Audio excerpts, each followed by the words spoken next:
Good evening, everybody. System Chalk here with the 207th episode of our first YouTube run through the House of Light expansion for Book of Hours, playing as the Archaeologist and quickly running out of books. So, I've got a Purifications and Exaltations lesson, one more than I was expecting, and we've got some really obvious uses for it here. So in this case, we're going to be using it to advance stitching and binding. The obvious step at this point is just to find, basically non-competing elements of the soul to work with here. So basically a bunch of heart and sky, and this should basically be easy mode because it's a like if I feel like I need any extra sky, I just go to the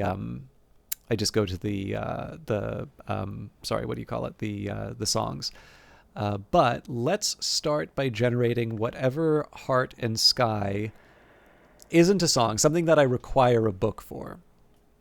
So a good example of that would be something like a storm. So I believe I've already used up my Fusine, so we're going to go back to Apollo and Marsyas. So that's 1 of 5.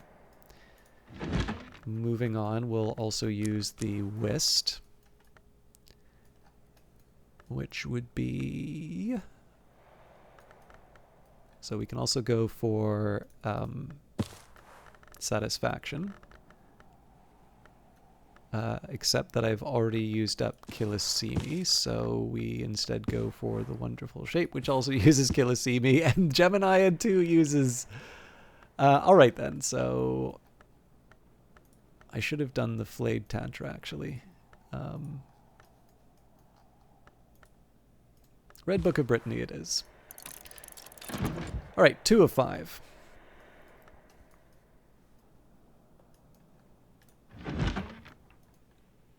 For this one, we'll go for a Tryst. Let's say Solace, 3 of 5.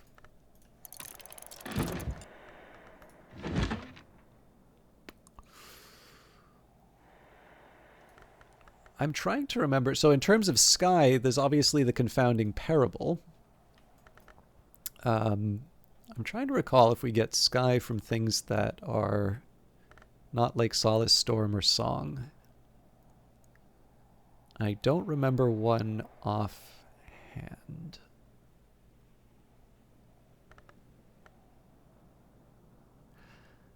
So I'm going to say now's the time we transition into songs, but I'm going to, actually I only need 2, so 2 phonographs. We will read Opening the Sky again. But I'm also going to get the confounding parable from A Tower Falls in this case.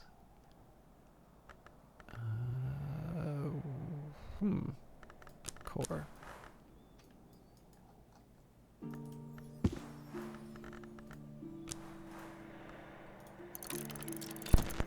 Okay, so that's my Purifications and Exaltations for stitching and binding. The next question is, what do we want to apply all these other lessons that I'm getting? So we need for spices and savors, which admittedly is going to take a while for us to generate, but that one's a forge and nectar affair. What I should have done actually was, even though we preserved 2 desks through the phonographs, I could have just made the songs at the various instruments and saved myself even more trouble. But that's fine. So let's make our move on spices and savors. So that's going to be a foresight first of all. And sorry, we're at Ambrose's desk, so sure, I'll use a shaft there. And we're on to the Carmine Petal.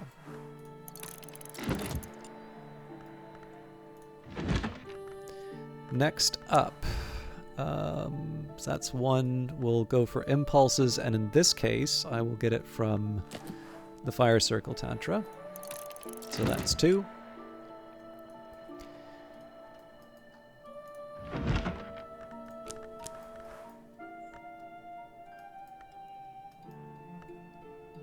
Regrets. 3.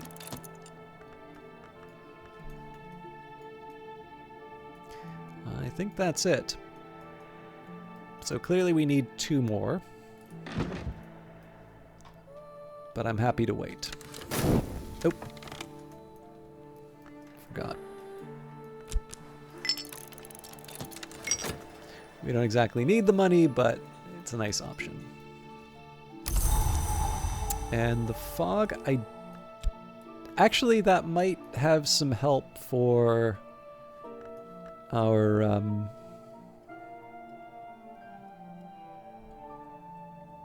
yeah, our Doran Wall and company. We'll see. That one, I will confess, I'm actually a little nervous about, just because, like, once we're at 6, especially for something that involves Moth, I do actually need to bring a little bit more to the table. But again, we'll be fine.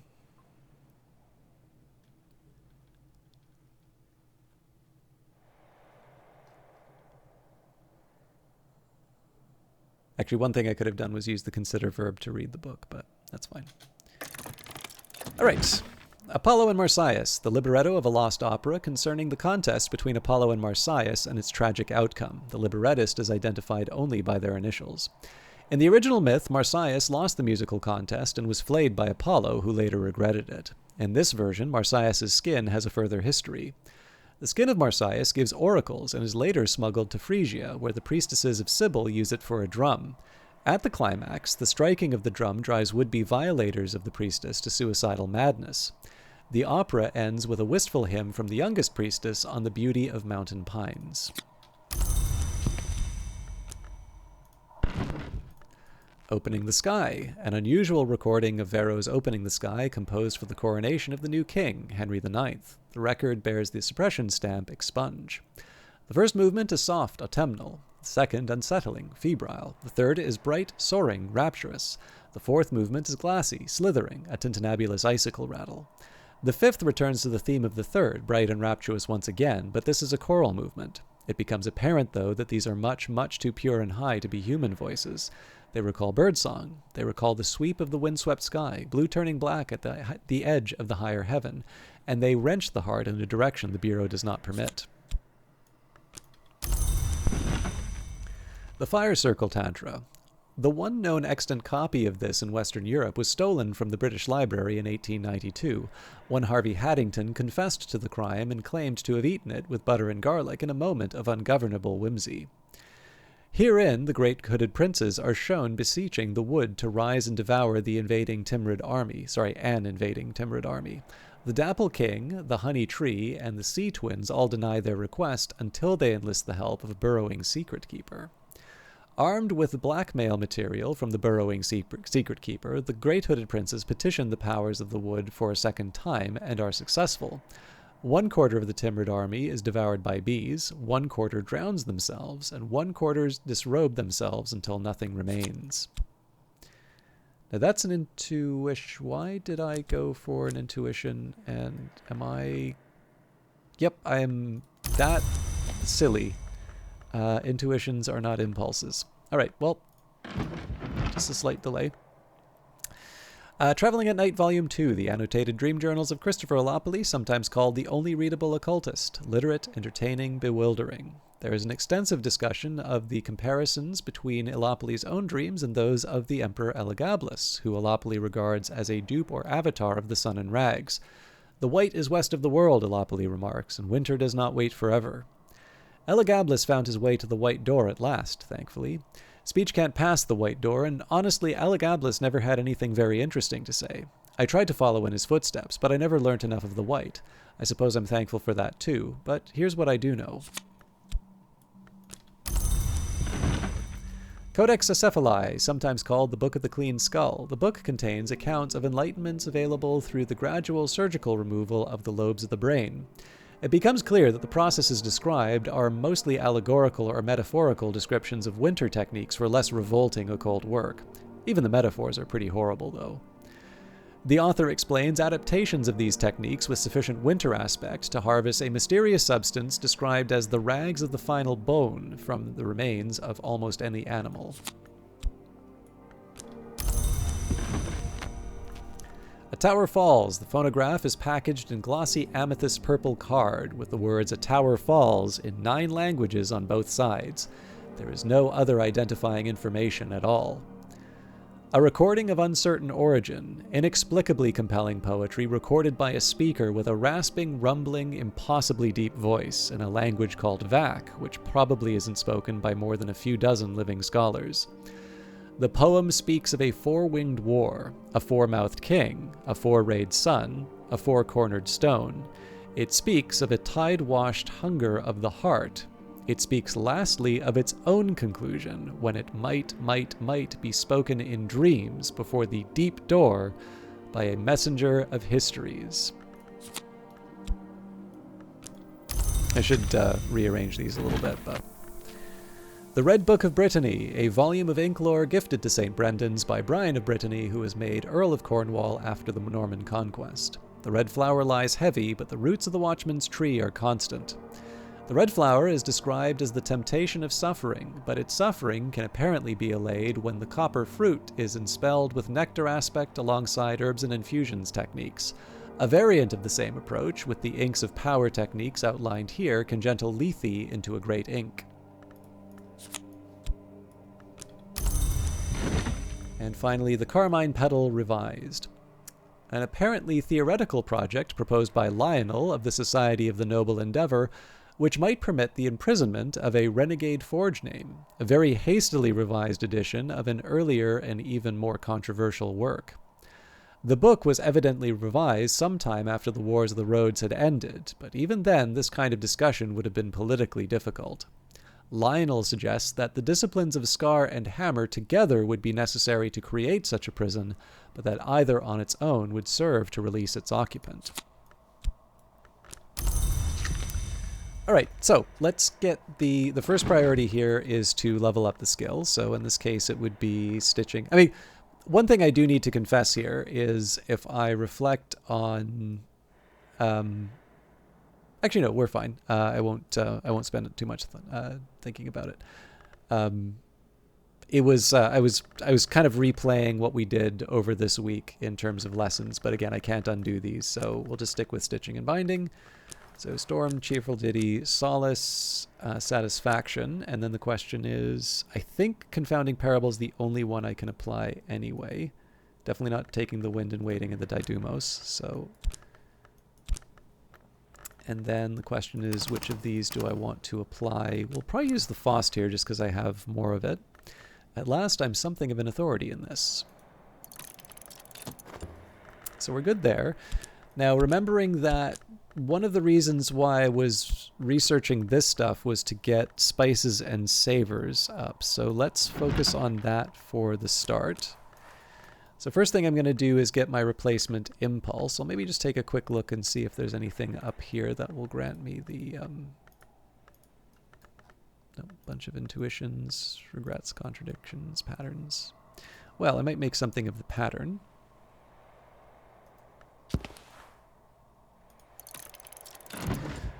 So that's 3 of the 5.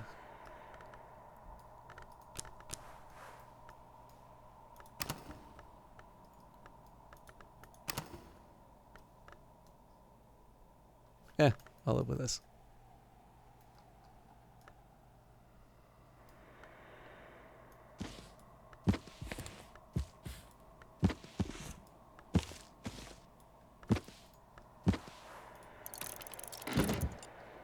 Four of 5. Oh dear. Okay. So I'm looking for Forge and Nectar. We've got a Foresight. We'll have the Impulse.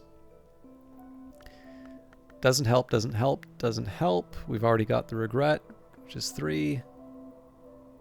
Sorry, my apologies. We will have a Pattern, which is 4.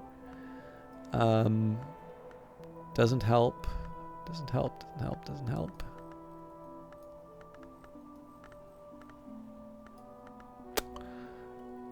So the answer will be to get the nectar from the plant.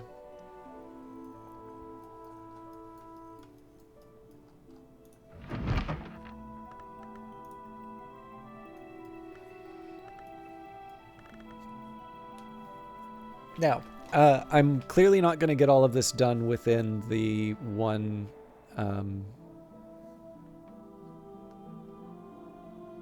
within the one run, so we've got... oh, sorry, within the rest of the time that we have today. So it's Moth and Knock.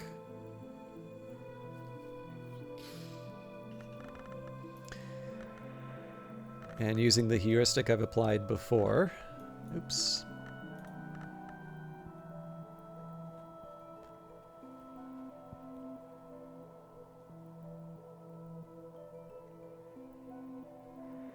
Yep, so solution separations, door and wall, and resurgences and emergences.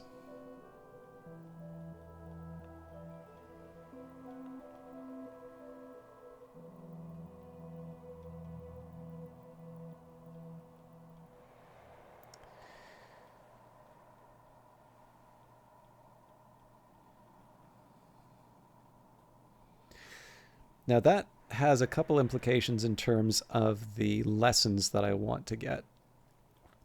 So the resurgences and emergences is probably the best example that I can take of this, right? Because if we run through the list here, we're looking for Moth and Grail. So as always, we start with Impulse. But then we have a Satisfaction for Grail. We have Gossip for Grail. We have Beguiling Melody for Grail. But that's kind of it. And we don't have a lot of obvious Moth stuff until we start going into... Sorry, I did say Gossip, right? So Satisfaction, Gossip, Impulse, and the Beguiling Melody. So that's 4. But we need 6. So even then, right, I can drink something. Okay, well, that gets me up to 5, but I'm still short. And so that would actually be a point where if we want to advance resurgences and emergences, I'm going to need the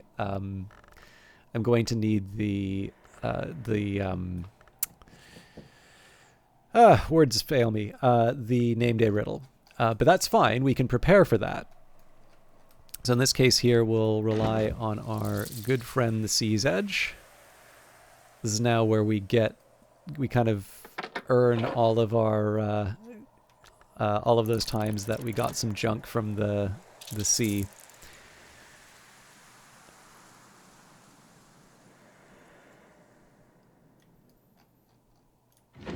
I should be making something of these. Yeah, let's do that now, actually. So, so I can't do anything about the impulse quite yet, just because we're reading the book right now. But I can at least go for the Graily stuff. Oops. So we still have free Faust.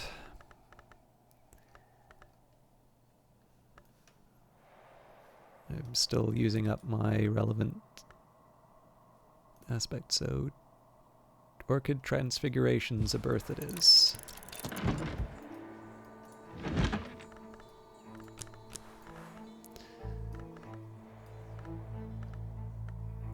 I don't remember where we were. I guess 5 creations. But I don't have... Oh, I do have the back. Okay, so we've got the Gossip, we've got the Satisfaction, we need the Beguiling Melodies, which I probably should be generating through...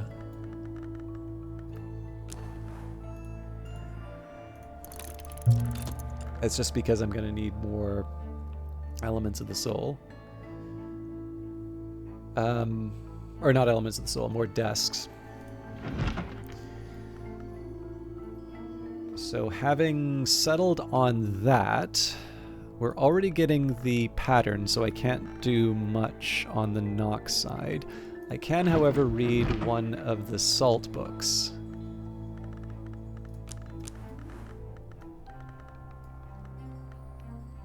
So I guess we're on to Deaths of the Moon, but we can't do that because it's Kilisimi. So Pale Lady and Prince of Wines it is. Nona's desk. Again, feeling the pinch in terms of what I can reasonably expect for Naki stuff. Manual for Departure and Matter of Deeds of Serpents. Unfortunately, both require VAC, so I should have thought of that before I committed. Drat. So I exercised good judgment on the music and then poor judgment on the next bit.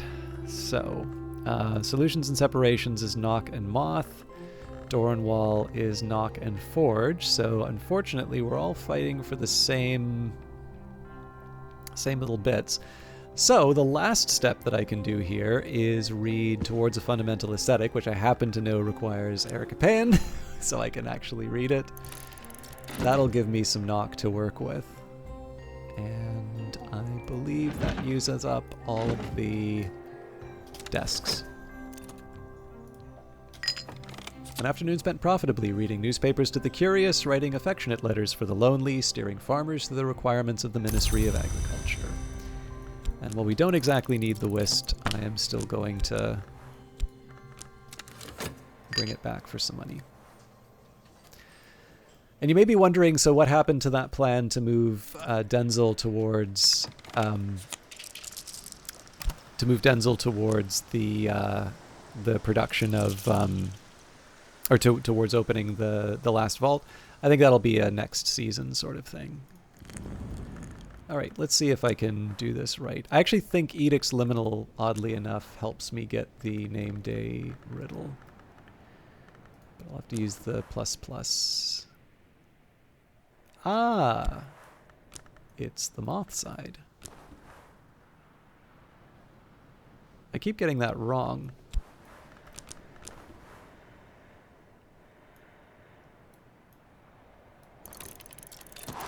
Anyway, that will help. In 16 seconds, we will also interact with the Watchful Potted Plant for the nectar. And I haven't really put together anything for a salon yet. It may not be a bad idea for me in autumn, but at this point, I'm going to focus on the leveling because I haven't exactly overcommitted, but I've definitely positioned myself pretty aggressively for the season, so I'd like to make sure that we resolve all of this before I go too far. I also should be a little careful with the space bar. That's just because I'm reading a bunch of books right now. They're all likely to resolve roughly around the same time, and I do have a couple of... There'll be at least 2 that have new memories, so if I can avoid overlapping.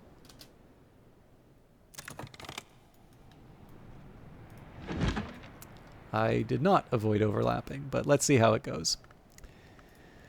The Songs of the Carapace Cross. Micah Z, sometimes, or possibly Kai, but I think it's Z, sometimes called the Magus of Courts, etched this work in acid on stone. It has been reproduced many times in many languages since, but its reproductions are often lost to landslides.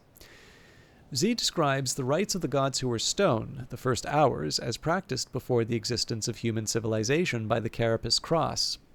He claims a final survivor of the cross shared the information with him. The rites are largely obsolete now. Few have been observed, in the last 1,000 years at least, to have any effect at all.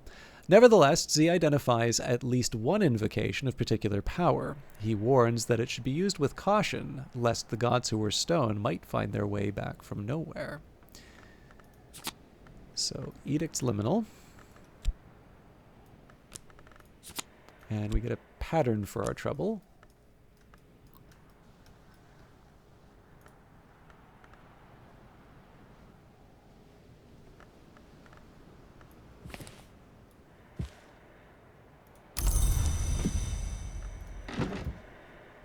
Which, of course, means we stepped on one of the existing pattern works, which I'm actually pretty happy about. Yeah, here we go. Kittling Ripe's Tasty Treats. The velvet is the hour of secrets, and so very little is known of the Mothlong, Nectarlong, who ascend to immortality under her auspices. But this book, by Kittling's friend, purports to be part cookbook and part manual for immortality. Kittling Ripe is usually the name given to the speechless but never silent cat thing that serves as a name of the velvet. Kittling Ripe, it seems, enjoys hunting immortals, and the velvet is very fond of Kittling Ripe. The secret, it appears, is to arouse the Kittling's appetite enough to become her quarry, but not quite enough to be caught. The velvet permits the game since it calls immortals careless enough to attract attention and keeps her name happy. The author bemoans the loss of the Carapace Cross's savor secrets, which apparently were particularly tempting, but suggests decent spice substitutes, which also happen to make for excellent pigeon pie. Oh, but we don't know what the memory is out of this one, apparently, so I will set that aside.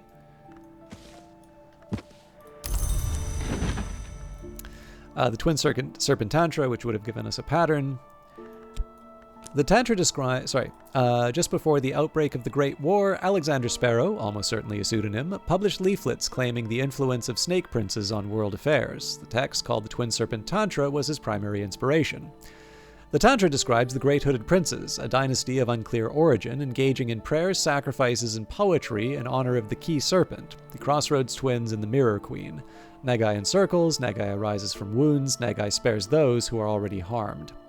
The Great Hooded Princes are described as having escaped from the history of their death to a history where they yet live. The text claims that there are now 108 of them, but, in one of their many instances of twinnedness, before they crossed from their death chronicle, there were only 54. A Pale Lady and a Prince of Wines, an anonymous biography of Eva de Wolf, last of the de Wolfs, focused rather salaciously on her personal troubles and intrigues. Eva de Wolf is engaged to one Abraham Wheelock, but he leaves her at the altar. Furious and humiliated, she returns to Brandkrug and is not seen in London again. 3 days after her departure, Abraham Wheelock's body is washed up near Gravesend. His face is so badly pecked by birds that he is only identified by his belongings. These include a waxed pouch containing a letter addressed to Wheelock, whose contents seem to show he is a spy in the pay of the Austrians. Subsequent investigation suggests that the letter is a forgery, but the matter remains obscure. Lord Franklin Bancroft, sometimes called the Prince of Wines, begins a series of visits to Brandkrug House. His relationship with Eva becomes a source of scandal. Eva is by now 49, but rumors persist for years of a de Wolf-Bancroft heir. Eva's biographer claims that before her drowning death, her child by Bancroft was adopted by her friends the Southies, that the child became the sister of the later poet laureate Robert Southey. No real evidence is provided in support of this claim.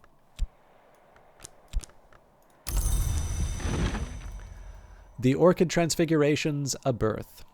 The second volume of a compilation of quasi-Rosicrucian allegories, supposedly by Robert Flood. This is in the original Latin. Flood, or pseudo-Flood, suggests alignments between the alchemical tradition of Rubidoux and the older Grail traditions through the Pine Knight's quest for the Cinnabar Cup. Seek the cup in the birthing bed, the Pine Knight is told. The midwife at the birthing bed, to his amazement, is the Mountain Mother. In a fit of awe, he both gelds and flays himself. The vigilant storm bursts joyfully from the remains. This would go below. I'll be humming this for a while, and so will anyone else who happens by.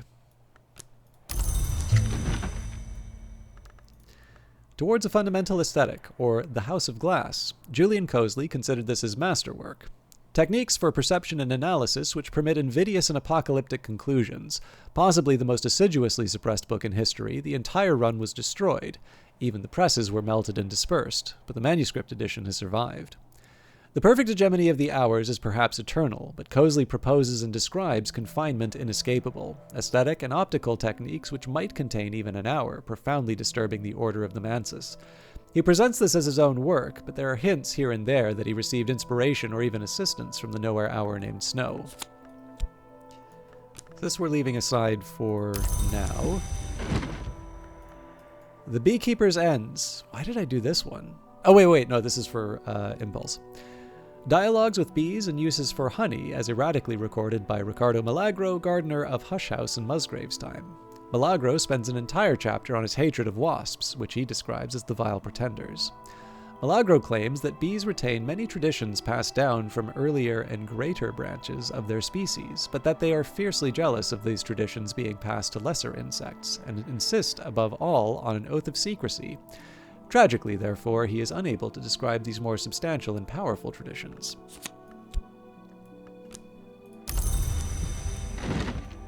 And finally, 5 creations. The itinerant scholar Sohai just debated 5 possible origins for humanity with a hooded figure since claimed to be the beach crow.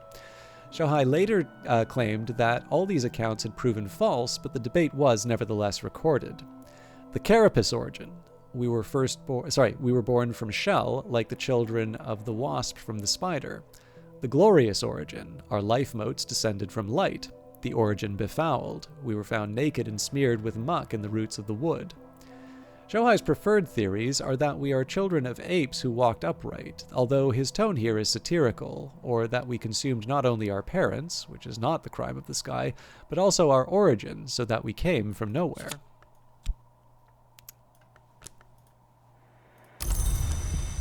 All right.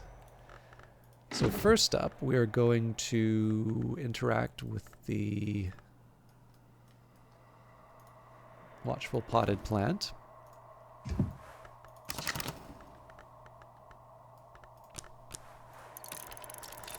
2, 3, 4. Okay, so that gets me my 5th for spices and savors. Then there's the question of how we handle the rest of this. So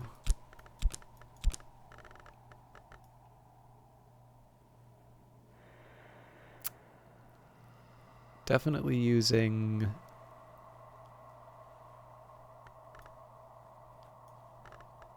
I'm definitely using the name day riddle for the oh god. I really made this tricky for myself. So for resurgences and emergences, I'm definitely going to use the name day riddle for that. So that gets me 4.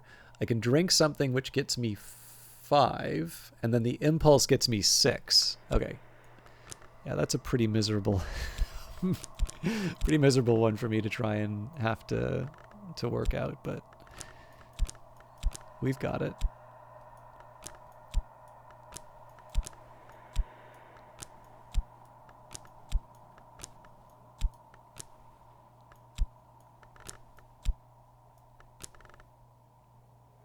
Oh, Doran Wall's going to move up here.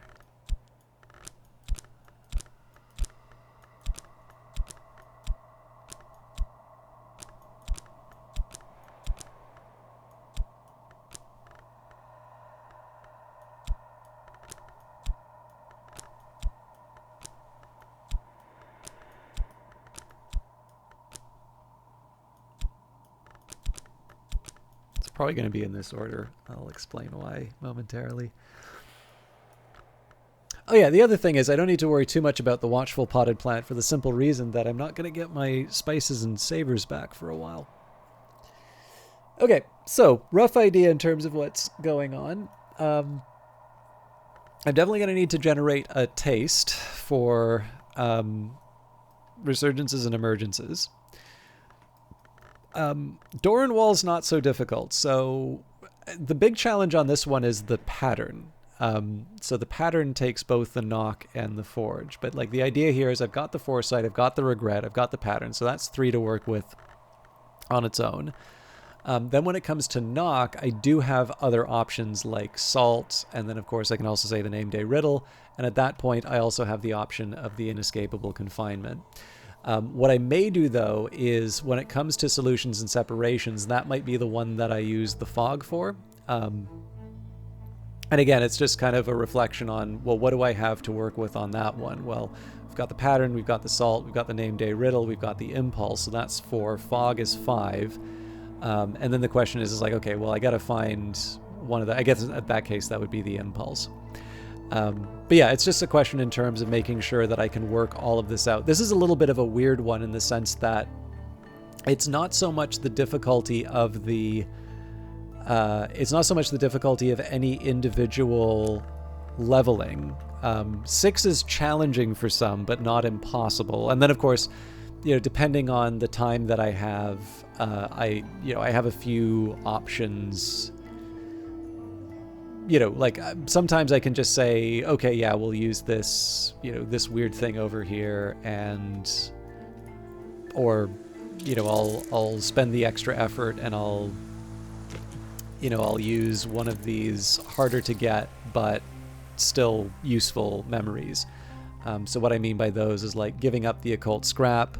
The reason why I'm not doing that here is because it takes up the consider verb, and of course the consider verb is how I would get the nectar and the taste and things like that.